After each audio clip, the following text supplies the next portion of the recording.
Sudarlun, kompleks bangunan peralatan Kodam Iskandar Muda Paldam IM di kawasan Keraton, Kecamatan Baitur Rahman, Banda Aceh, Rabu malam terbakar.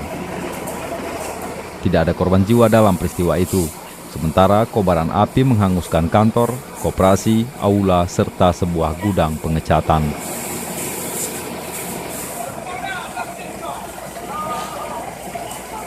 Proses pemadaman sendiri melibatkan 8 unit armada pemadam kebakaran. Api berhasil dikuasai sekitar 1 jam pasca kejadian. Dari Banda Aceh, Misran Asri, Serambi On TV.